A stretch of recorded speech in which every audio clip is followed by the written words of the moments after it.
Good evening friends. स्वागत है आपका हमारे यूट्यूब चैनल जीएस कैप्सूल में। आई होप आप सभी लोग अच्छे होंगे और आपकी तैयारी अच्छी चल रही होगी। फ्रेंड्स, आप सभी को पता है हम अपने इस चैनल के माध्यम से जूनियर असिस्टेंट के जो यूथ कंपटीशन टाइम्स की बुक है उसके प्रैक्टिस सेट्स आपको कवर करा रहे हैं। तो उसका एक प्रैक्टिस सेट हम ऑलरेडी कर चुके हैं जो आप हमारी प्लेलिस्ट में जाकर देख सकते हैं। आज हम प्रैक्टिस सेट 2 करेंगे। इसमें हम हर प्रैक्टिस सेट में लगभग 85 क्वेश्चन देख रहे हैं, क्योंकि मैं आपको रीजनिंग वाला सेक्शन नहीं करा था, लेकिन उसके मैंने आंसर की वगैरह कमेंट बॉक्स में पिन कर दिए थे। तो वो 15 क्वेश्चन का आप आंसर वहां से अपने चेक कर सकते हैं, स्वयं उन्हें सॉल्व कर कर। ठीक है, तो चलिए शुरू करते हैं। इससे पहले अगर आप हमारे चैनल पर नए हैं तो प्लीज इसे अपने सपोर्ट के लिए हमें सब्सक्राइब जरूर कर ले। आप लोगों का समर्थन हमारे लिए काफी ज्यादा जरूरी रहता है। चलिए देखते हैं। पहला सेक्शन हमारा है हिंदी परिज्ञान और लेखन योग्यता।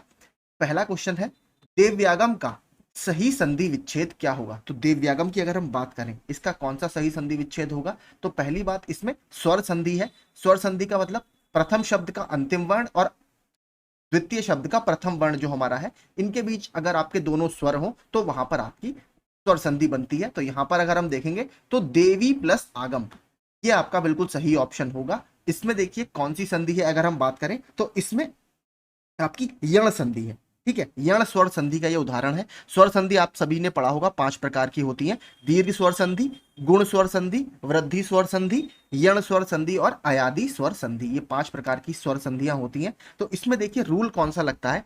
अगर देखिए आपका प्रथम शब्द का अंतिम वर्ण, जैसे देवी है तो देवी का अंतिम वर्ण क्या है, बड़ी ई। या तो छोटी ई हो या बड़ी ई हो, या फिर छोटा ऊ हो या बड़ा ऊ हो, या फिर ऋषि वाला री हो। अगर इनका चेंज जो होगा वो किस में होगा, छोटी ई बड़ी ई किस में बदल जाएगा, वो आपका या में बदल जाएगा हलंत के साथ, यानी आधा। छोटा ऊ बड़ा ऊ हो तो वो वा में बदल जाएगा, और अगर री से ऋषि हो तो वो रा में बदल जाएगा हलंत के साथ। और अगला स्वर जो होता है वो ऐसे ही उतर आता है, यानी आप देखेंगे जो यहाँ पर बड़ी ई है वो या में बदल गया, यानी देव्या। और आगम आपका पूरा ऐसे ही उतर जाएगा, तो देव्यागम आपका बन जाएगा। तो यहाँ पर ये वाला रूल लगता है। अगला श्रुति सम शब्द युग्म की भिन्न अर्थ वाली सही जोड़ी को पहचानिए जिसका भिन्न अर्थ है। अगर हम बात करेंगे, अभिलाषा इच्छा ये समानार्थी है, रात्रि निशा ये भी समानार्थी है, किरण रश्मि ये भी समानार्थी है। दोनों का अर्थ किरण ही होता है, लेकिन कुल और कूल इन दोनों का अर्थ अलग होता है। अगर बात करें हम कुल की, तो कुल आपने सुना होगा खानदान वगैरह के लिए यूज होता है, वंश वगैरह के लिए यूज होता है। कूल का अर्थ होता है किनारा। ठीक है, इसको याद रखिए, कूल का अर्थ होता है किनारा। और देखिए कूल से ही आपका एक शब्द भी बना है, नदी का पर्यायवाची होता है कूलंकषा। ठीक है, कूलंकषा भी एक नदी का पर्यायवाची है, वो इसी से बना है। आगे देखते हैं। अभय उभय शब्द युग्म का सही अर्थ क्या है। तो अभय का मतलब होता है आपका निर्भय, और उभय का अर्थ होता है दोनों। तो आपका ऑप्शन ए यहां पर ठीक होगा। अगला, लक्ष्य का अनेकार्थक शब्द है। तो लक्ष्य का है आपका निशाना और उद्देश्य है, तो सिंपल है। हिरण्य गर्भ का पर्यायवाची शब्द है, ये मोस्ट इंपॉर्टेंट है, लगातार पूछता रहता है। इसके पर्यायवाची शब्द है ये ब्रह्मा का पर्यायवाची शब्द है, और हमें ब्रह्मा के और पर्यायवाची भी देखने होंगे। सबसे इंपॉर्टेंट तो है आपका स्वयंभू। स्वयंभू जरूर याद रखिएगा। एक तो बहुत कॉमन है चतुरानन, आप सभी को पता ही होगा। इसके अलावा पितामह इनको बोला जाता है, सृष्टा इनको बोला जाता है कि सृष्टि के रचयिता है, तो सृष्टा इनका नाम है। प्रजापति, इसके अलावा कमलासन, हंसवाहन, इसके अलावा आत्मभू, ये सभी इनके नाम है। बात करें अगर और ऑप्शंस की, तो विष्णु की अगर बात करें तो इनके पर्यायवाची क्या क्या होंगे, अच्युत होगा, जनार्दन होगा, चक्रपाणी होगा, मुकुंद होगा, नारायण होगा, गरुड़ ध्वज होगा। इस तरीके के पर्यायवाची विष्णु जी के हैं।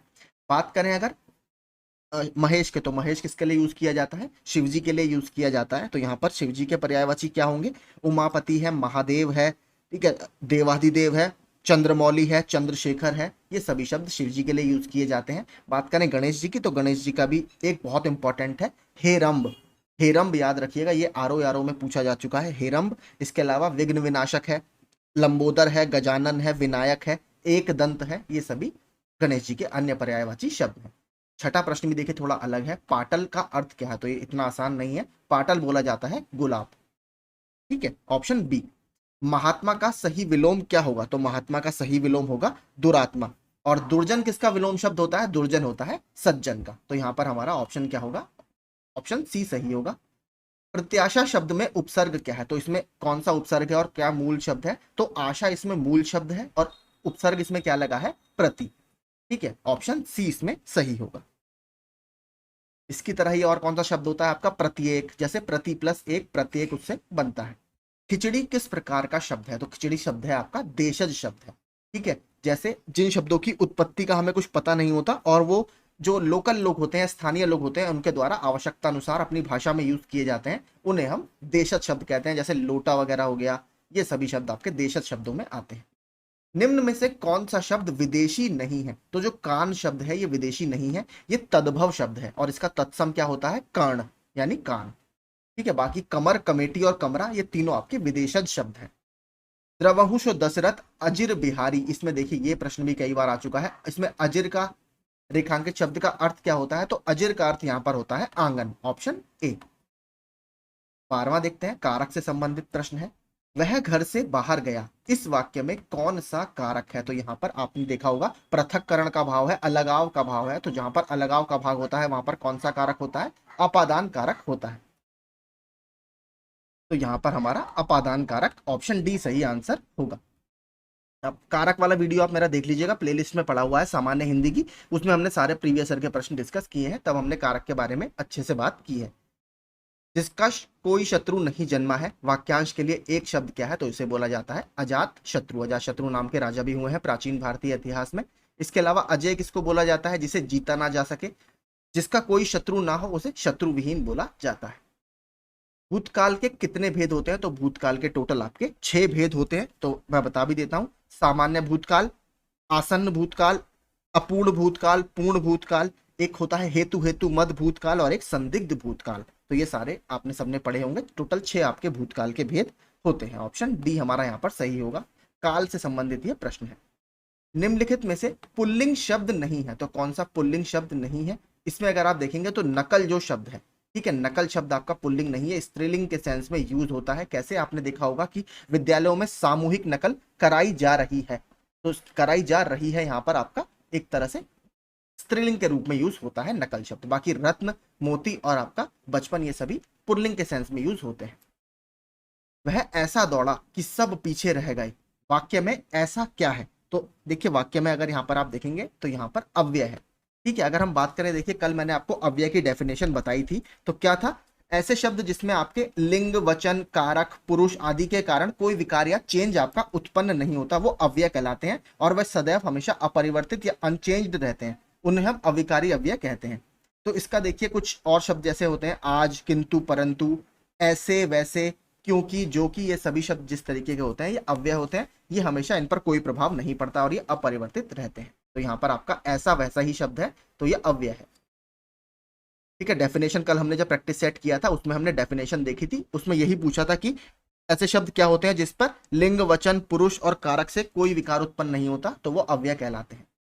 कर्म के आधार पर क्रिया के कितने भेद होते हैं, तो अगर बात करें कर्म के आधार पर क्रिया के 2 भेद होते हैं। मैंने आपको जो हमने क्रिया वाला चैप्टर पढ़ा था प्रैक्टिस सेट, उसमें मेरी प्लेलिस्ट में आप देख लीजिए, थ्योरी वाले सेक्शन में 2 टाइप की ये होती है, सकर्मक क्रिया और अकर्मक क्रिया। ठीक है, इसमें देखिए दोनों में अंतर क्या होता है। अगर हम सकर्मक और अकर्मक की बात करें तो देखिए सकर्मक क्रिया वो होती है जब क्रिया के व्यापार का फल आपके कर्म पर पड़ता है।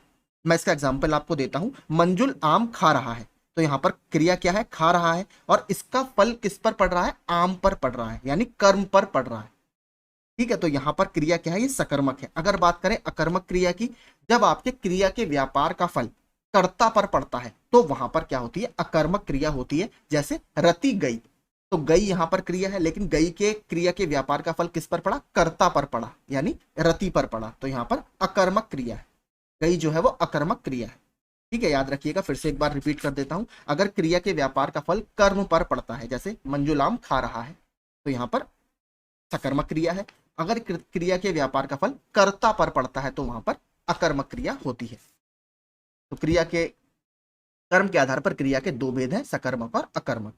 जलेबी में मिठास अधिक है, रेखांकित शब्द का विशेषण बताइए। तो मिठास जो विशेषण बना है ये मीठे से बना है। ठीक है, मैंने एक पूरी जो PN पांडे सर की बुक आती है उसका विशेषण, शब्द से कौन सा विशेषण बनता है, वो मैंने सारा आपको एक टेलीग्राम ग्रुप में PDF बना के डाल दिया है, तो वो लिस्ट आप वहां से देख सकते हैं। उसमें आरो यारो वगैरह के सारे आए हुए विशेषण आपको मिल जाएंगे, तो वो आप डाउनलोड कर लीजिए, आपको वहां से मिल जाएगा। निम्नलिखित में से शुद्ध शब्द कौन सा है, तो वर्तनी से संबंधित, ये हमने कई बार देख लिया, जिजीविषा, ऑप्शन डी आपका बिल्कुल सही लिखा हुआ है। जिजीविषा मतलब जीवन जीने की इच्छा। इनमें से कौन सा व्यंजन संघर्षी है? तो देखिए, अगर आपने हमारी वर्णमाला वाली क्लास देखी होगी, उसमें 104 प्रश्न हमने किए थे, वहां हमने पूरा डिटेल में देखा था कि कौन कौन से व्यंजन संघर्षी हैं, उसकी डेफिनेशन भी देखी थी। तो वो प्लीज आप क्लास जरूर देखिएगा। देखिए, उसमें 100 क्वेश्चन ऐसे हैं, उससे बाहर आपका प्रश्न नहीं जाएगा। लगभग हमने हर तरीके का प्रश्न उसमें देखा था। उसकी मैं रिक्वेस्ट आपसे जरूर करूंगा, एक बार वर्णमाला वाला वीडियो आप जरूर देखिएगा, हिंदी की आपको प्लेलिस्ट में मिलेगा। वहां से आपको एक प्रश्न जरूर आपके एग्जाम में मिलेगा, इसकी गारंटी है। ठीक है, कौन सा व्यंजन संघर्षी है? तो देखिए, ऊष्म संघर्षी व्यंजन हमने वहां पर पढ़े थे, शा, सा और हा। ये वाला जो ग्रुप होता है जो ऊष्म संघर्षी, तो इसमें आपको दिखेगा जो हा आपका व्यंजन है, ये ऊष्म संघर्षी व्यंजन की श्रेणी में आता है। ठीक है, इसको याद रखिएगा। इसमें होता क्या है, जब आप इसका उच्चारण करते हैं तो आपकी जो हवा होती है या वायु होती है, घर्षण करती हुई आपके मुख के अंदर से निर्गत होती है या बाहर निकलती है, इसीलिए इन्हें ऊष्म संघर्षी व्यंजन कहते हैं। अगला देखते हैं, नागार्जुन का वास्तविक नाम क्या था? तो नागार्जुन का वास्तविक नाम था वैद्यनाथ मिश्र, और इनको साहित्य अकादमी पुरस्कार भी दिया गया था। इनकी एक रचना थी जो मैथिली भाषा में लिखी हुई थी, पत्रहीन नग्नगाछ। ठीक है, तो आपसे ये भी पूछ सकता है क्या है पत्रहीन नग्नगाछ, एक मैथिली भाषा में लिखी हुई पुस्तक है जिसके लिए इन्हें साहित्य अकादमी पुरस्कार दिया गया था। तो नागार्जुन का वास्तविक नाम वैद्यनाथ मिश्र था। अब देखते हैं हम गद्यांश के आधार पर प्रश्नों का उत्तर। आनंद और खुशी की खोज में हम सारा जीवन लगे रहते हैं। बाह्य शिष्टाचारों से खुशी तो प्राप्त होती है, किंतु वह क्षणिक होती है। आत्मिक सुख तो हमें आत्मिक खुशी तो हमें अपने अंदर ही तलाशनी होती है। हमारे अंतःकरण में आनंद का सरोवर और खुशी का खजाना सदैव विद्यमान रहता है। यह यादों और अनुभूतियों का वह भंडार घर है जहां हमारा अंतःकरण आज तक की सभी यादों और अनुभूतियों को संग्रहित करके रखता है। यह बहुत बुद्धिमान और चतुर है। यह आपका आज्ञाकारी दास भी है। इसके विशाल संग्रह में से आत्मिक आनंद को प्राप्त करना है तो इसे उसी दिशा में निर्देशित करना होगा। बाह्य मन को कुछ देर के लिए शांत, स्थिर और गतिहीन कीजिए और अंतर मन को निर्देश दीजिए कि वह अपने संग्रह में नकारात्मक यादों, अनुभूतियों को मिटाकर आपके लिए आनंद के अनमोल सच्चे मोती निकाल कर लाए। निरंतर अपने अंतःकरण को यही आज्ञा देते रहिए और धीरे धीरे वह कब आपके आत्मिक आनंद और जीवन को स्फूर्ति से सरोबार कर देगा, आपको पता भी नहीं चलेगा। तो एक तरह से आनंद की इसमें बात की जा रही है, जीवन में आनंद कैसे लाएं। अब हम देखते हैं, उपयुक्त गद्यांश को ध्यान से पढ़िए और उपयुक्त शीर्षक का चयन कीजिए। तो साफ आपको दिख रहा है, पहली ही लाइन अगर आप पढ़ेंगे, सेंस पूरा क्या आ रहा है, आनंद की खोज के जीवन में आप आनंद कैसे ला सकते हैं। तो ऑप्शन ए सबसे बेहतर ऑप्शन है। अगला देखते हैं, उपयुक्त गद्यांश को ध्यान से पढ़िए और उपयुक्त उत्तर का चयन कीजिए। प्रश्न क्या है, अंतर मन से आत्मिक आनंद कैसे मिलता है? तो अगर आपने ढंग से पढ़ा होगा तो अंतर मन से आत्मिक आनंद कैसे मिलता है? अंतर्मन नकारात्मक को मिटाकर सकारात्मकता से मन को शांत कर देता है, जिससे हमें आत्मिक आनंद मिलता है। यहां पर आप पढ़ेंगे तो क्या लिखा है, अंतर मन को निर्देश दीजिए कि वह अपने संग्रह में से नकारात्मक यादों और अनुभूतियों को मिटाकर आपके लिए आनंद के अनमोल सच्चे मोती निकाल कर लाए। तो आपका ऑप्शन बी हमारा यहाँ पर एक अच्छा ऑप्शन है। उपरोक्त गद्यांश को ध्यान से पढ़िए और उसका सही सारांश बताइए। तो सही सारांश की अगर आप देखेंगे, जब अंतर्मन को प्रतिदिन शांत, स्थिर और खुश रहने का निर्देश मिलता है तो वह एक आज्ञाकारी किंतु समझदार सेवक की तरह मन की सारी नकारात्मक गतिविधियों को हटाता जाता है और अच्छी सुखद अनुभूतियों को प्रवाहित करने लगता है। मन शांत होने से आनंद का अनुभव होने लगता है। धीरे धीरे यही आनंद भाव हमारा परमानेंट या स्थायी हो जाता है। तो ऑप्शन ए ही हमारा यहाँ पर सबसे अच्छा ऑप्शन है। तो यही हमारे गद्यांश से संबंधित प्रश्न थे। इसके अलावा आप अगला प्रश्न देखते हैं, अकेला चना भाड़ नहीं फोड़ सकता, यानी ये हमने प्रीवियस ईयर के क्वेश्चन में सॉल्व कर लिया है मुहावरे लोकोक्तियों के, कि एक अकेला व्यक्ति शक्तिशाली नहीं होता। तो ऑप्शन सी हमारा यहाँ पर सही आंसर होगा। अगला देखते हैं, खिली हुई हवा आई, फिरकी सी आई, चल गई। पंक्ति में अलंकार कौन सा है? हवा सी आई और फिरकी सी, सॉरी, खिली हुई हवा आई, फिरकी सी लाई। तो यहाँ पर आप देखेंगे तुलना की जा रही है। तो यहाँ पर हमने पहले सेट में भी बात की थी, क्या होगा यहाँ पर उपमा अलंकार होगा, जहां पर आपकी तुलना की जाती है। जैसे सा, समान, सी से, इस तरीके के शब्द जहां मिलेंगे वहां पर आपको उपमा अलंकार मिलेगा। और जहां पर आपका एक ही वर्ण की बार बार आवृत्ति होती है वहां पर अनुप्रास अलंकार होता है। जैसे चारु चंद्र की चंचल किरणें खेल रही हैं जलथल में। अगला देखते हैं, हास्य रस का स्थायी भाव क्या है? तो हास्य रस का स्थायी भाव क्या है? हास। Option A. तो सिंपल ही है। देखिए, रस के मैं आपको सारे के भाव बता देता हूं। श्रृंगार रस का स्थायी भाव क्या होता है? रति, जो कि ऑप्शन बी में है। हास्य रस का हास होता है, करुण रस का होता है शोक, रौद्र रस का होता है कोप या क्रोध, वीर रस का होता है उत्साह, भयानक रस का होता है भय, विभत्स रस का होता है जुगुप्सा, अद्भुत रस का होता है आश्चर्य और शांत रस का होता है निर्वेद। तो ये सारे आपके अलग अलग रस के स्थायी भाव हैं। अगला देखते हैं 28वां, निम्न में से कौन सा मिश्र वाक्य है? तो देखिए मिश्र वाक्य ट्रिक एक बार मैंने बहुत पहले बताई थी, मिश्रा जी इसको बोला जाता है, जहां पर जो जी ऐसे शब्द आपको दिखे तो वहां पर आपको दिखेगा क्या है, वो मिश्रित वाक्य की श्रेणी में आता है। अगर हम यहाँ पर देखेंगे तो अगर व्याकरण की दृष्टि से इसकी डेफिनेशन देखें तो क्या होती है, जहां पर आपका एक वाक्य मुख्य वाक्य होता है और अन्य आपका आश्रित वाक्य होता है, यानी उपवाक्य होता है, जिसे हम गौड़ वाक्य बोलते हैं। तो वो आपस में जुड़े होंगे कि जो वह जितना, इससे जुड़े होते हैं, बाकी ये सभी आपके मिश्रित वाक्य कहलाते हैं। तो अगर हम यहाँ पर देखेंगे, जब सवेरा हुआ तब हम लोग बाहर गए, तो इसमें एक मुख्य वाक्य और एक उपवाक्य आपका होता है। तो आपका ऑप्शन डी यहाँ पर एक मिश्रित वाक्य का उदाहरण है। ऋण मुक्त में कौन सा समास है? तो ऋण से मुक्त, यानी एक अलगाव का भाव आ रहा है, मतलब अलग होने का भाव आ रहा है कि मैं ऋण से मुक्त हो गया। जैसे और एग्जांपल मैं आपको दूं, धनहीन यानी धन से हीन, पथ भ्रष्ट यानी पथ से भ्रष्ट। तो यहां पर आपका अपादान तत्पुरुष समास होगा, अपादान तत्पुरुष, क्योंकि यहां पर पृथक्करण या अलगाव का भाव है। जो पहले कभी ना हुआ हो, ये भी हम कर चुके हैं, सिंपल है। अभूतपूर्व, जिसकी कोई उपमा ना दी जा सके या कोई तुलना ना की जा सके, वो क्या है? अनुपम। और जो एक तरह से आगे देखते हैं, सामान्य बुद्धि परीक्षण, देखिए ये आप लोग कवर कर लीजिएगा, मैं आपको सारे क्वेश्चन दिखा देता हूं, आप आराम से इसका स्क्रीनशॉट ले सकते हैं। 30 से 45 तक ये प्रश्न इसमें दिए हुए हैं, आप यहां से इसका स्क्रीनशॉट ले लीजिए। हम सीधे 46वें क्वेश्चन पर चलेंगे।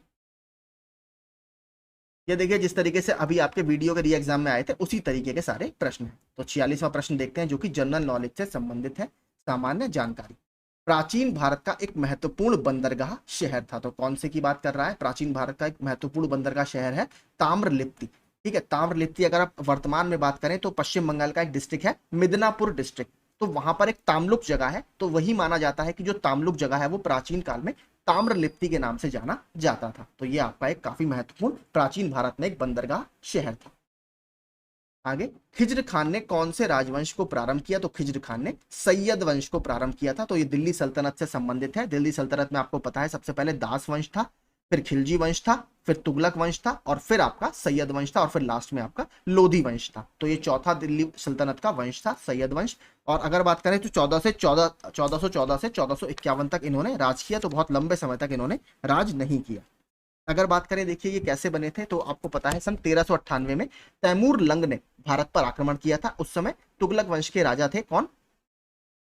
नसीरुद्दीन महमूद। तो जब ये भारत से वापस जा रहा था, तब उसने खिज्र खान को भारत में अपना एक तरह से उत्तराधिकारी नियुक्त किया, और खिज्र खान ने सैयद वंश की स्थापना की। इस तरीके से इसकी नींव पड़ी थी, और 1451 में ये फिर खत्म हो गया। फिर भारत में लोधी वंश आया, जो 1526 तक चला, जब पानीपत की प्रथम लड़ाई होती है और बाबर लास्ट रूलर जो होता है इब्राहिम लोदी, उनको हरा देता है। उसके बाद मुगल वंश की स्थापना 1526 में भारत में हो जाती है।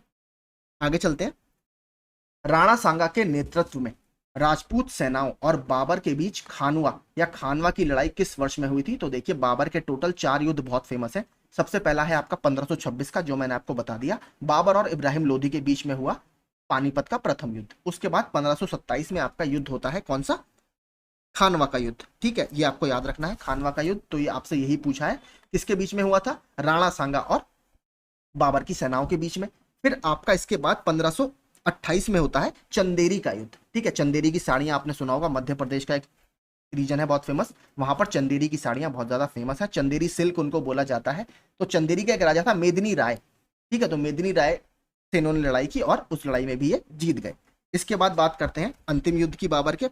ये था 1529 का घाघरा का युद्ध, जो बाबर और अफगान सेनाओं के बीच में लड़ा गया था, और यहाँ पर भी बाबर विजयी होता है और एक तरह से भारत में मुगल साम्राज्य की नींव पूरी तरीके से रख देता है। फिर 1530 में बाबर की मृत्यु हो जाती है।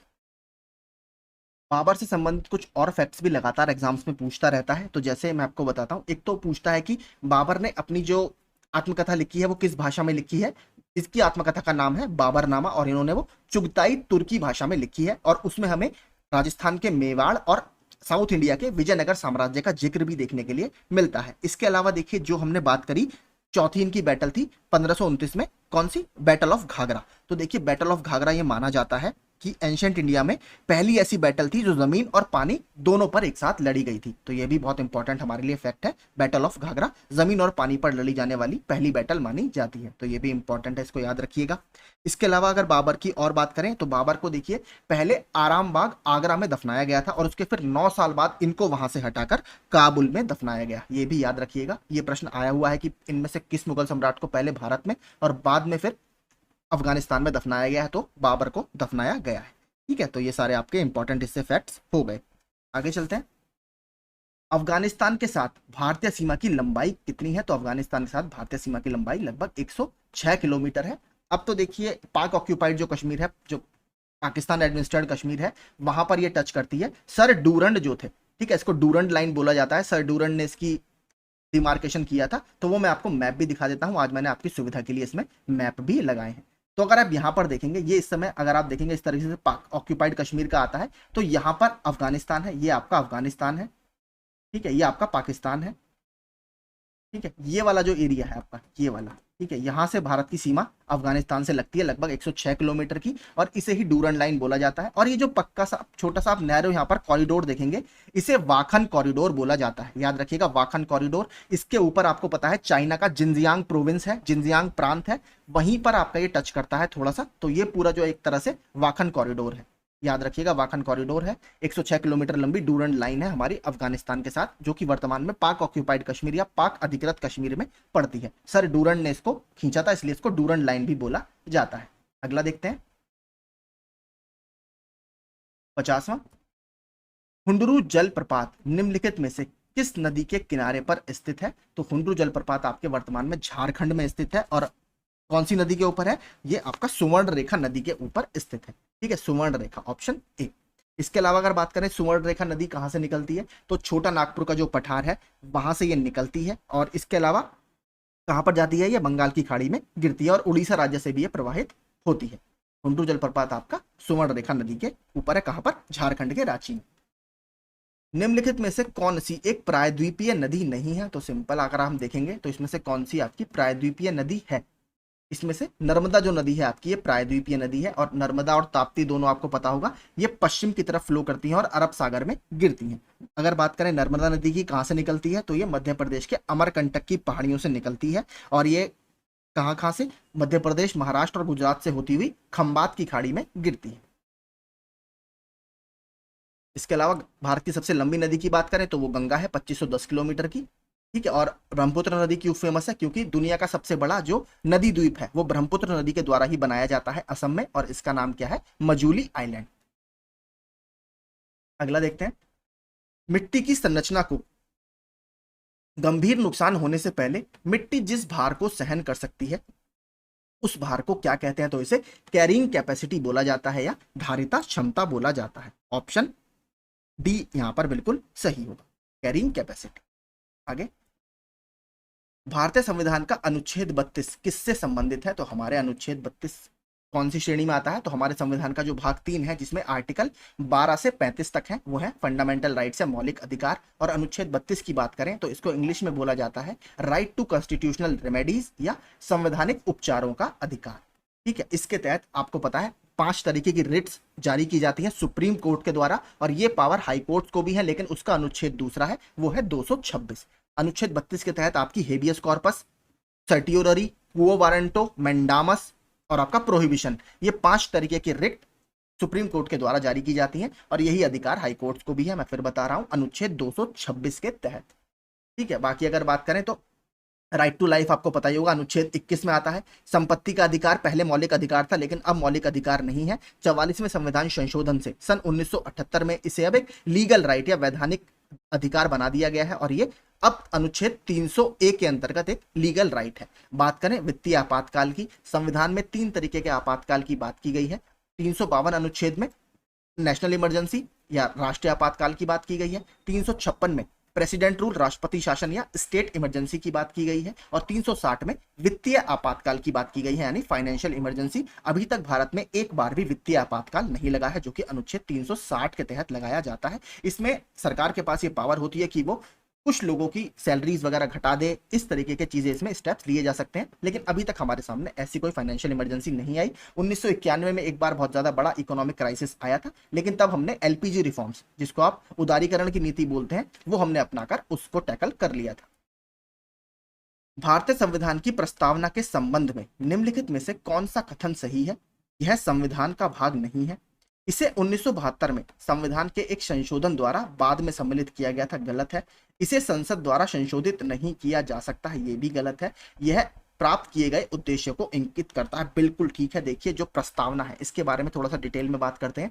दुनिया का सबसे पहला संविधान जो कि प्रस्तावना या प्रीएम्बल से प्रारंभ होता है, कहां से है? अमेरिका का संविधान है। हमने प्रस्तावना का कॉन्सेप्ट थोड़ा थोड़ा वहीं से लिया है और हमारा संविधान भी प्रस्तावना से शुरू होता है। एक बहुत एमिनेंट ज्यूरिस्ट है एन के पालकीवाला जी ने प्रस्तावना को बोला है identity card of the constitution, यानी हमारे संविधान का ये पहचान पत्र है। और ये क्या दर्शाता है? जो संविधान हमारे मेकर्स थे, जिन्होंने संविधान निर्माता है हमारे, उनकी फिलॉसफी को दर्शाता है कि उनका सोच क्या थी, वो किस तरीके से एक संविधान को देखना चाहते थे, उसको पूरा ये दर्शाता है।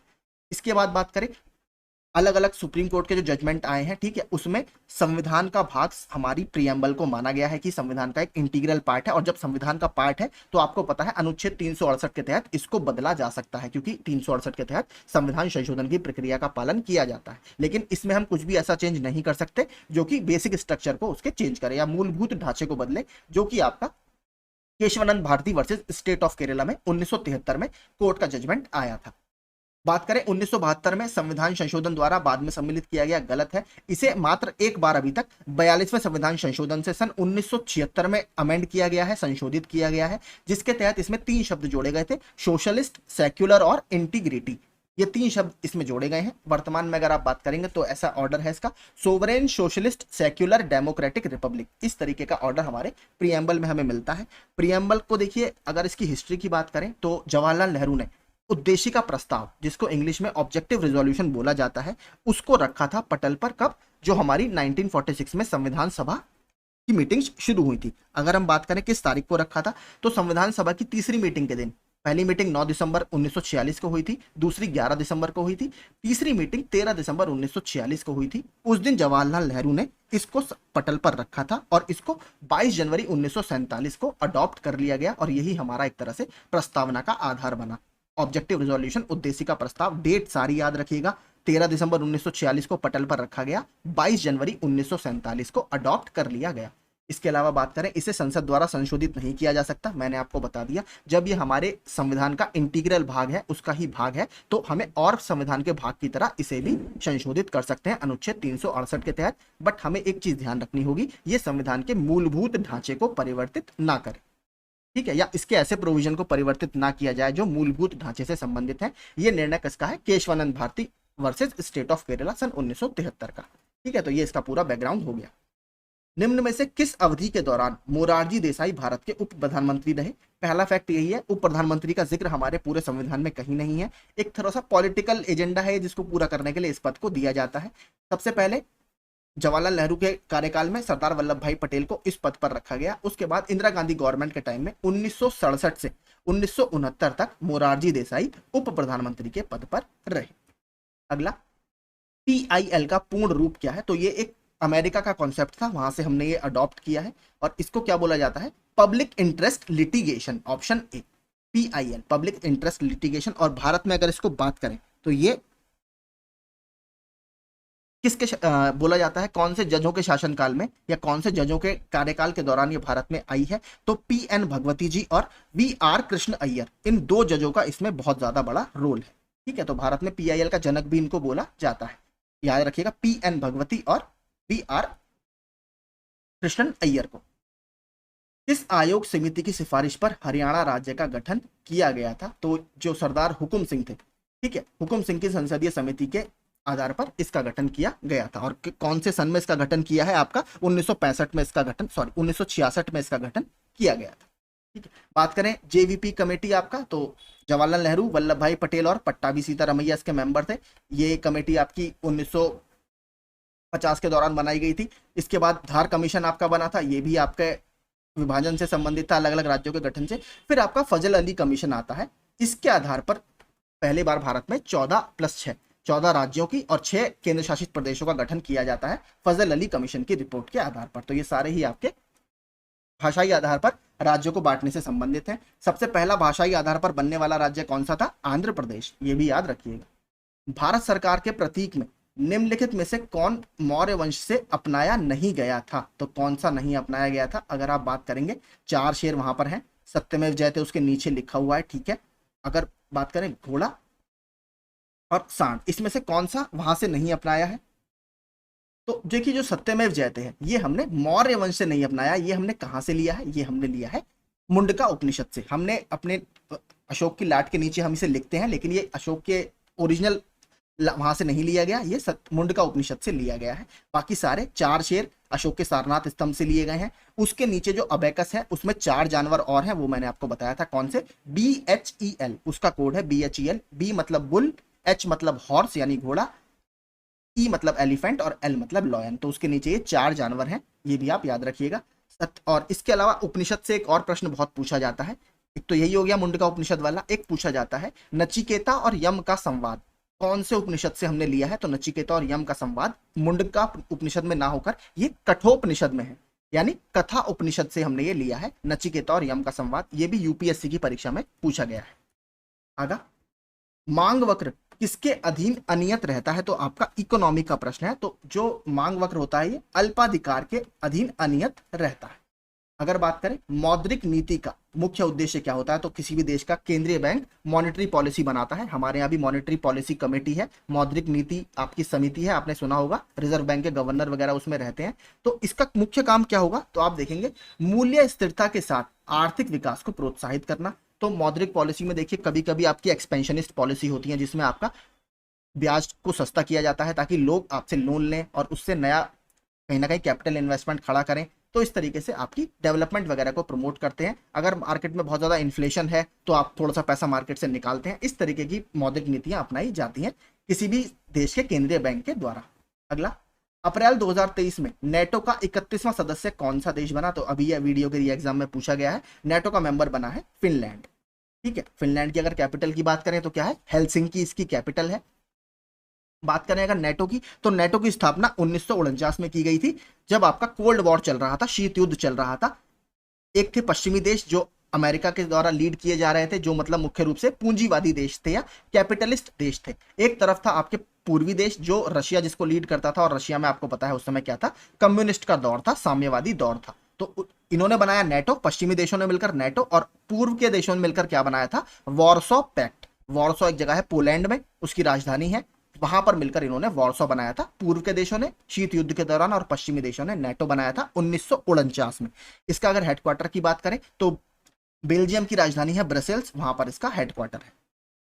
और ये कलेक्टिव डिफेंस के ऊपर काम करता है, मैं पहले ही बता देता हूं। कलेक्टिव डिफेंस मतलब अगर इसके ग्रुप के 31 मान लीजिए मेंबर हैं, अगर किसी एक देश के ऊपर हमला किया जाता है तो ये माना जाता है कि वो पूरे ग्रुप के ऊपर हमला है, तो इसको कलेक्टिव डिफेंस बोला जाता है, यानी सारे देश मिलकर उसको डिफेंड करेंगे जिसके ऊपर हमला हुआ है।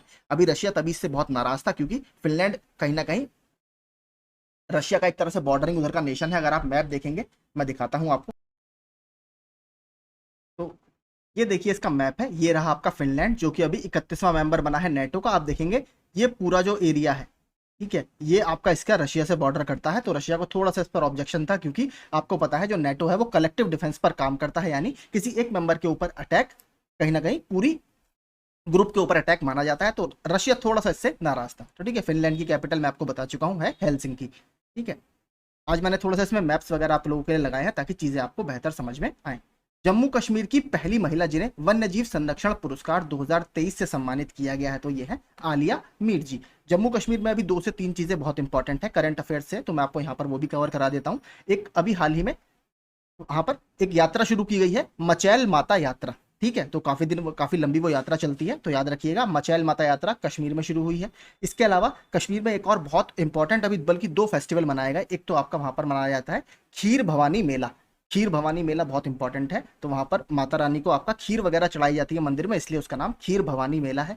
इसके अलावा अभी और एक वहां पर वितस्ता महोत्सव मनाया गया, ठीक है। वितस्ता जो नाम है वो झेलम नदी का वैदिक जो हमारे टेक्स्ट है उसमें झेलम नदी को वितस्ता के नाम से जाना जाता है, तो वितस्ता महोत्सव आपका अभी जम्मू कश्मीर में मनाया गया। इसके अलावा अमित शाह ने अभी जम्मू कश्मीर में, याद रखिएगा, बलिदान स्तंभ की नींव रखी है श्रीनगर स्मार्ट सिटी प्रोजेक्ट के अंतर्गत। ठीक है, तो बलिदान स्तंभ आपसे पूछे तो अमित शाह जी के द्वारा श्रीनगर में इसकी नींव रखी गई। इसके अलावा श्रीनगर की जो डल झील है, जो बहुत फेमस टूरिस्ट डेस्टिनेशन भी है, अमेजॉन इंडिया, अमेजॉन जो ई कॉमर्स कंपनी है, वो वहां पर भारत का पहला तैरता हुआ अपना फ्लोटिंग स्टोर वहां पर लॉन्च करेगी। ठीक है, फ्लोटिंग स्टोर मतलब तैरता हुआ स्टोर, उसका भारत का पहला है, तो वो जम्मू कश्मीर के डल झील में ही उसको लॉन्च करेगी। तो इस वजह से आपका जम्मू कश्मीर काफी चर्चा में था।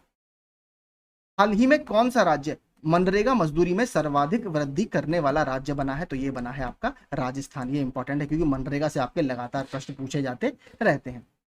हाल ही में अमेरिका के मिशन मैगलन ने किस ग्रह पर ज्वालामुखी घटना के होने की आशंका व्यक्त की है? तो यह है आपका शुक्र ग्रह पर। ठीक है, और एक चीज याद रखिएगा, ये शुक्र जो ग्रह है, इसके बारे में कई सारे फैक्ट्स मैं आपको पिछले एक वीडियो मैंने बनाया था, उसमें मैंने बताए थे, काफी इंपॉर्टेंट ये ग्रह है। पहला तो ये सूर्य से दूसरे नंबर का ग्रह है। पहला आपका बुध ग्रह है, उसके बाद आपका शुक्र ग्रह आता है। इसे पृथ्वी की जुड़वा बहन भी कहा जाता है, इसे भोर का तारा ये भी कहा जाता है, ये भी याद रखिएगा। इस तरीके से काफी इंपॉर्टेंट ये है। अगर इसकी एक और फैक्ट मैं आपको बताऊं तो दो ऐसे ग्रह हैं हमारे पूरे प्लेनेट सिस्टम में या सोलर सिस्टम में जो हमारे उल्टी दिशा में गति करते हैं। बाकी सारे जो प्लेनेट हैं वो वेस्ट से ईस्ट की तरफ यानी पश्चिम से पूर्व की तरफ घूर्णन गति करते हैं, लेकिन शुक्र और यूरेनस ये दो ऐसे ग्रह हैं जो पूर्व से पश्चिम की तरफ रोटेट करते हैं। याद रखिएगा, दो इसके अपवाद हैं। ये एक इंपॉर्टेंट आपका फैक्ट यहां से हो गया। ठीक है, तो आगे चलते हैं। हाल ही में वर्ल्ड एयर क्वालिटी रिपोर्ट के आधार पर दिल्ली विश्व में किस क्रम का सबसे प्रदूषित शहर है? तो चौथे नंबर का सबसे प्रदूषित शहर है। बात करें अगर राजधानियों में, तो राजधानियों में दिल्ली दूसरी सबसे प्रदूषित राजधानी है, लेकिन यहाँ पर शहर पूछ रहा है तो शहर में चौथे नंबर पर दिल्ली था। अब देखते हैं कंप्यूटर और सूचना प्रौद्योगिकी के प्रश्न। अगर वीडियो पसंद आ रहा हो तो प्लीज लाइक जरूर कीजिएगा।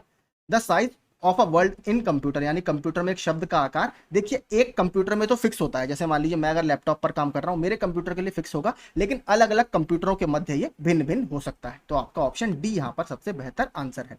The speed of a micro processor, क्यों माइक्रो प्रोसेसर की स्पीड को, की गति को किस रूप से जाना जाता है? तो देखिए, ये हम ऑलरेडी कर चुके हैं, रेलवे वाली जो मैंने क्वेश्चन बनाए थे, इसको क्लॉक स्पीड के नाम से जाना जाता है। ठीक है, क्लॉक स्पीड। आप देखेंगे ऑप्शन ए हमारा जो है यहाँ पर ये बिल्कुल सही होगा। और जो ये क्लॉक स्पीड होती है या तो ये मेगाहर्ट्ज में या गीगाहर्ट्ज वगैरह में नापी जाती है। अब बात करते हैं, थोड़ा एक रिक्त स्थान बनाकर इन्होंने क्वेश्चन दिया है। कंप्यूटिंग डैश पर ध्यान केंद्रित करता है और पारंपरिक एआई कंप्यूटिंग, माफ कीजिए, पूरा एआई कंप्यूटिंग है। एआई कंप्यूटिंग डैश पर ध्यान केंद्रित करता है और पारंपरिक कंप्यूटिंग डैश और डैश पर ध्यान केंद्रित करता है। तो एआई जो है आर्टिफिशियल इंटेलिजेंस, वो स्वयं सीखने पर यानी नॉलेज पर ध्यान केंद्रित करता है, और जो ट्रेडिशनल कंप्यूटर होते हैं वो डेटा पर और इंफॉर्मेशन पर फोकस करते हैं। तो ऑप्शन सी हमारा यहाँ पर बेहतर ऑप्शन है। एनएलपी देखिए बहुत चर्चा में रहता है। एनएलपी के संबंध में निम्न में से कौन सा विकल्प सही नहीं है? तो एनएलपी बेसिकली एक आर्टिफिशियल इंटेलिजेंस का ही डोमेन है। इसकी फुल फॉर्म होती है नेचुरल लैंग्वेज प्रोसेसिंग। ठीक है, तो आर्टिफिशियल इंटेलिजेंस में बहुत ज्यादा इसका यूज किया जाता है। तो देखिए, ये प्रत्याशित नहीं होती है, अप्रत्याशित होती है, ये इनप्रेडिक्टेबल है। ठीक है, इसीलिए इसका बहुत ज्यादा यूज एआई में किया जाता है। तो पहला स्टेटमेंट आपका इसमें सही नहीं है, बाकी सारे आपके बिल्कुल ठीक है। अत्यंत बड़े डेटा सेट जो विश्लेषण किए जाने पर उपयोगी जानकारी प्रकट कर सकते हैं और पैटर्न कहे जाते हैं, इन्हें क्या बोला जाता है? Big data. देखिए, पूरा इस पर फील्ड आप आज की डेट में चल रहा है, बिग डेटा एनालिस्ट इसको बोला जाता है, पूरा बिग डेटा एनालिसिस। और बिग डेटा एनालिस्ट की पोस्ट वगैरह भी क्रिएट की जा रही है ताकि बहुत बड़े बड़े डेटास को वो आप देखेंगे क्या करते हैं, टेबुलर फॉर्म में कन्वर्ट करते हैं। और जैसे आप एक बार मान के चलिए, जैसे कहीं वेदर का पैटर्न है, मान लीजिए कहीं पर साइक्लोन वगैरह बहुत आते हैं, तो वहां पर वो डेटा कलेक्ट करेंगे, उसका पूरा एनालिसिस आप कर सकते हैं कि किस किस समय में यहाँ पर ज्यादा साइक्लोन आते हैं, कैसे आप लोगों को वहां से बचा सकते हैं। तो बिग डेटा का यूज काफी ज्यादा बढ़ गया है वर्तमान में। निम्नलिखित में कौन कंप्यूटर प्रोसेसिंग में बाइनरी और लॉजिक और अर्थमेटिक के प्रवर्तक है? तो देखिए, क्लॉड शैनॉन को बाइनरी लॉजिक और अर्थमेटिक का प्रवर्तक माना जाता है कंप्यूटिंग के क्षेत्र में। सीधे फैक्चुअल प्रश्न है, ये भी देखिए हम कर चुके हैं, मैंने इसलिए देखिए आपसे कहा था। शॉर्ट फॉर्म तो मैंने आपको लगभग सभी करा दी है। एसएसडी किसके लिए स्टैंड करता है? तो एसएसडी सॉलिड स्टेट ड्राइव के लिए स्टैंड करता है। ऑप्शन सी हमारा यहाँ पर सही होगा। ये देखिए, ये हमने नहीं पढ़ा अभी तक, ये थोड़ा सा नया है, अच्छा शब्द है। एमओईएमएस का पूर्ण रूप क्या है? तो एमओईएमएस का पूर्ण रूप है आपका micro opto electromechanical system source. ठीक है, तो ये इसका पूरा नाम है।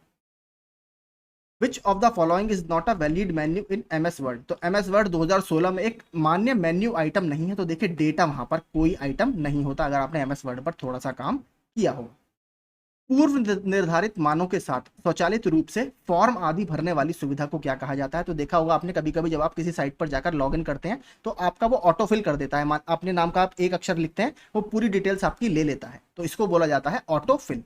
Option A. निम्नलिखित में कौन सा फॉन्ट सैंस सेरिफ है? तो सैंस सेरिफ है, तो ये देखिए जो एरियल फॉन्ट है वो आपका सैंस सेरिफ है। एमएस एक्सेल जो कि एक स्प्रेडशीट सॉफ्टवेयर है, निम्नलिखित किस विकल्प द्वारा विंडो को दो भागों में बांटा जा सकता है? तो सबसे पहले आपको व्यू में जाना पड़ेगा, ठीक है, उसके बाद आपका विंडो स्प्लिट होती है। तो देख लीजिए ये रहा व्यू विंडो स्प्लिट। अगर आपने थोड़ा सा भी देखिए, बहुत बेसिक प्रश्न पूछे जा रहे हैं कंप्यूटर से, बहुत ज्यादा टफ नहीं है।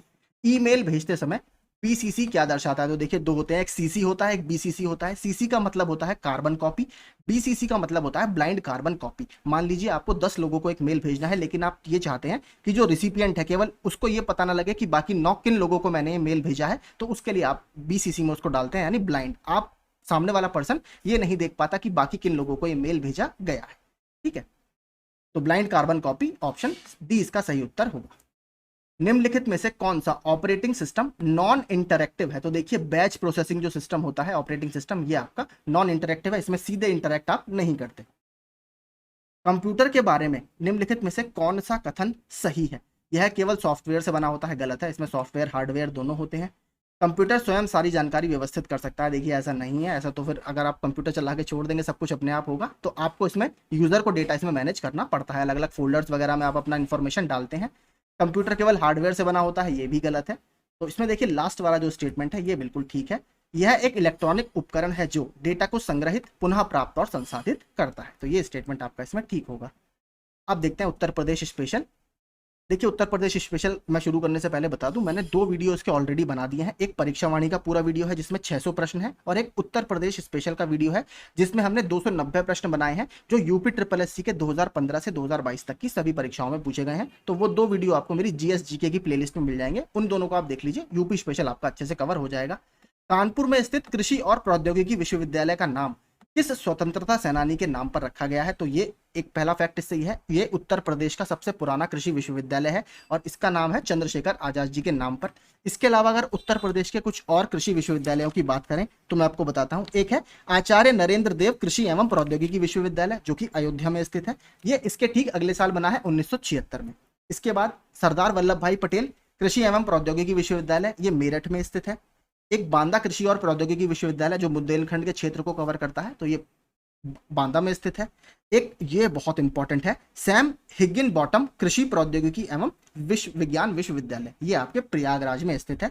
फिर बता देता हूं, नाम थोड़ा अलग है, सैम हिगिन बॉटम कृषि प्रौद्योगिकी एवं विज्ञान विश्वविद्यालय प्रयागराज। इसके अलावा रानी लक्ष्मीबाई केंद्रीय विश्वविद्यालय, ये आपका झांसी में है। और इसके अलावा अंतिम उत्तर प्रदेश की अगर मैं बात करूं तो कृषि अनुसंधान परिषद भी हमें याद रखना है।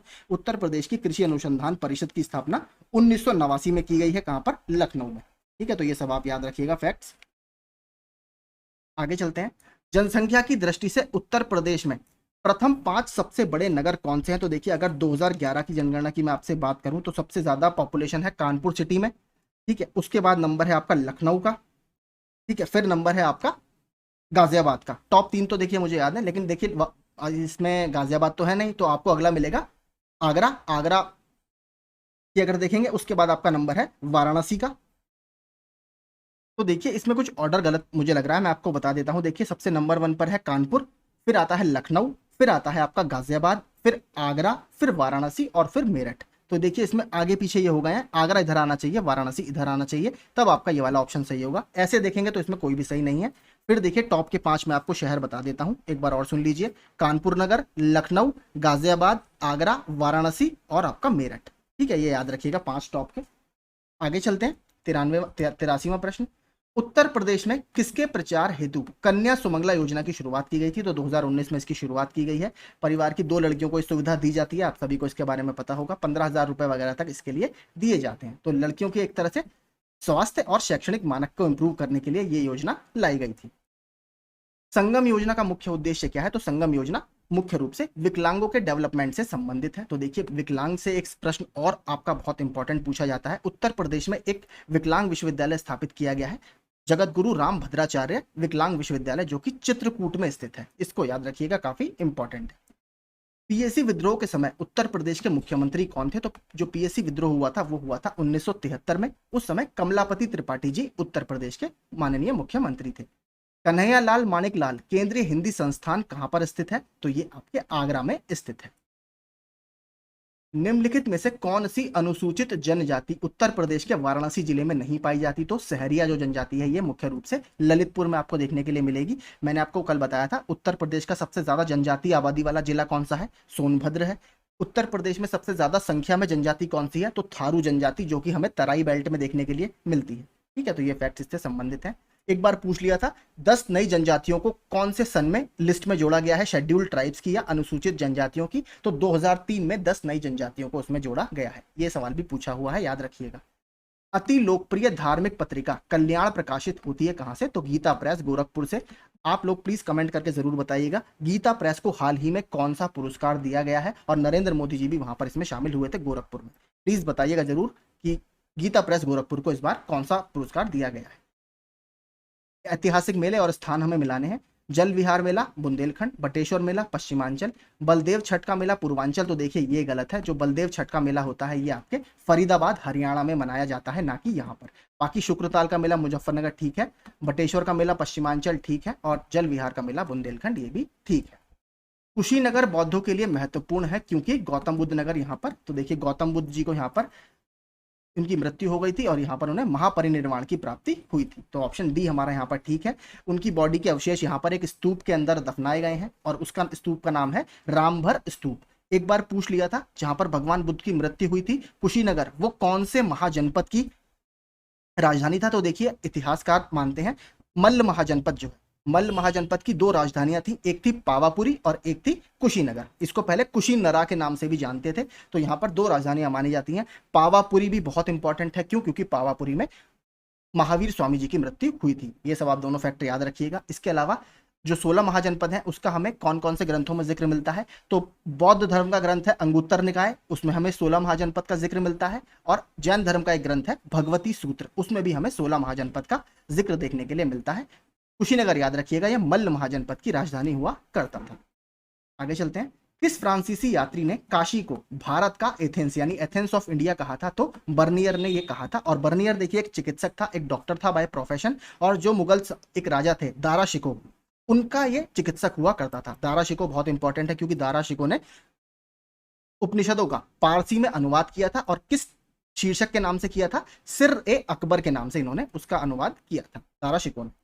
अक्टूबर 2021 में कुशीनगर में अंतर्राष्ट्रीय हवाई अड्डे के उद्घाटन के संदर्भ में निम्नलिखित में से कौन से कथन सही हैं? लैंड करने वाली प्रथम उद्घाटन फ्लाइट श्रीलंकाई एयरलाइंस की थी, बिल्कुल ठीक है। कुशीनगर उत्तर प्रदेश का चौथा अंतर्राष्ट्रीय हवाई अड्डा बना, ये गलत है। ये उत्तर प्रदेश का तीसरा हवाई अड्डा बना था, पहला सही है। इससे पहले लखनऊ और वाराणसी उत्तर प्रदेश के इंटरनेशनल एयरपोर्ट की श्रेणी में आते थे, ये तीसरा है। इसके अलावा दो अभी उत्तर प्रदेश में निर्माणाधीन है। पहला है आपका जो ग्रेटर नोएडा में बन रहा है जेवर एयरपोर्ट, जो कि बहुत बड़ा एक एयरपोर्ट होने वाला है। इसके अलावा एक और अभी हमारा निर्माणाधीन है जिसका नाम है अयोध्या। ठीक है, माफ कीजिए थोड़ा सा मैं भूल गया था। अयोध्या एक निर्माणाधीन है। तो टोटल 5 इस समय अंतर्राष्ट्रीय एयरपोर्ट उत्तर प्रदेश में हो जाएंगे। उत्तर प्रदेश में कोयले के भंडार कहां पर पाए जाते हैं? तो जो हमारा मध्य प्रदेश से बॉर्डर है, ठीक है, सिंगरौली वाला क्षेत्र है, सोन नदी के रिवर के आसपास का या सोन नदी के आसपास का जो क्षेत्र है वहां पर यह मिलता है। तो आपका सिंगरौली वाला क्षेत्र इसके लिए जाना जाता है। उत्तर प्रदेश में निम्नलिखित में से कौन सा शहर निर्यात विकास केंद्र नहीं है यानी एक्सपोर्ट डेवलपमेंट सेंटर नहीं है? तो देखिए प्रयागराज इसमें शामिल नहीं है, बाकी तीनों आपके इसके अंतर्गत आते हैं। अगला देखते हैं।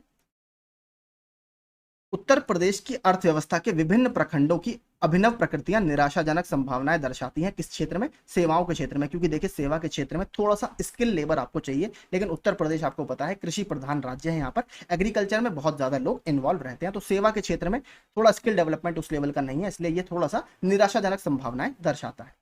यूपीएसआईडीसी का मुख्यालय कहां पर है? तो यूपीएसआईडीसी की फुल फॉर्म क्या है? Uttar Pradesh state industrial development corporation. तो यानी ये उद्योगों के विकास से संबंधित है। इसका हेडक्वार्टर है कानपुर में, ठीक है। और अगर बात करें कब इसकी स्थापना हुई थी? 1961 में इसकी स्थापना हुई है। प्रयागराज स्थित एल्फ्रेड पार्क का पुनः नामकरण किया गया किसके नाम पर? चंद्रशेखर आजाद जी के नाम पर। उत्तर प्रदेश की सबसे बड़ी बहुउद्देशीय परियोजना निम्नलिखित में से कौन सी है? तो रिहंद घाटी परियोजना इससे संबंधित है और ये कहां पर है? सोनभद्र में आपकी ये स्थित है और ये ग्रेविटी डैम है यानी गुरुत्वाकर्षण वाला डैम है। बात करें इसके पीछे कौन सा रिजर्वायर या जलाशय बना हुआ है, तो यहाँ पर गोविंद बल्लभ पंत सागर जलाशय बना हुआ है। भारत में हरित क्रांति के लिए ब्रेड बास्केट कहे जाने वाले राज्य हैं, तो देखिए ब्रेड बास्केट उनको बोला जाता है जहां पर जो हरित क्रांति आई थी उसका रिवॉल्यूशन या उसमें काफी ज्यादा बेनिफिट जिन राज्यों को मिला था, तो पश्चिमी उत्तर प्रदेश को मिला था, पंजाब को और हरियाणा को सबसे ज्यादा मिला था। भारत में हरित क्रांति के जनक किसको माना जाता है? MS स्वामीनाथन जी को। और ग्लोबल लेवल पर किसे माना जाता है? नॉर्मन बोरलो को। इसमें हमने हाई यील्डिंग वैरायटी यानी जो मैक्सिकन ड्वार्फ वैरायटी होती है गेहूं की, उसको भारत में लाया जिसकी प्रोडक्टिविटी काफी ज्यादा थी, लेकिन इसमें फर्टिलाइजर वगैरह हमें बहुत ज्यादा डालने पड़ते थे, उर्वरक बहुत डालने पड़ते थे, जिसका आज हमें नकारात्मक प्रभाव देखने के लिए मिल रहे हैं क्योंकि जमीन की उर्वरता पंजाब, पश्चिमी उत्तर प्रदेश और हरियाणा में काफी तेजी से घट रही है और वहां पर ग्राउंड वाटर का लेवल भी, ग्राउंड वाटर का पॉल्यूशन भी बहुत ज्यादा बढ़ रहा है। अगला, यूपी की प्रमुखतम तिलहनी फसलें कौन सी हैं? तो राई और सरसों प्रमुख हमारी तिलहनी फसलें हैं। और हाँ, एक आप मुझे कमेंट कर बताइएगा, नॉर्मन बोरलो को कौन से साल में नोबेल प्राइज दिया गया था और किस क्षेत्र में इन्हें नोबेल प्राइज दिया गया है? तो 2 क्वेश्चन आपको मुझे बताने हैं कमेंट में। पहला, गीता प्रेस को इस बार कौन सा अवार्ड मिला गया है? गोरखपुर की गीता प्रेस को। और नॉर्मन बोरलो को किस क्षेत्र में और किस सन में नोबेल प्राइज दिया गया है? ठीक है, तो ये देखिए सारे हमारे प्रैक्टिस सेट थे। आई होप आपको मैप मैंने जो लगाया पसंद आया होगा। इसके अलावा कुछ और सेक्शन जो हमने एडिशनल फैक्ट्स मैंने आपको बताए वो आपको पसंद आए होंगे। ऐसे ही और अगले प्रैक्टिस सेट्स के लिए आप हमारे चैनल से जुड़ सकते हैं। Thank you so much.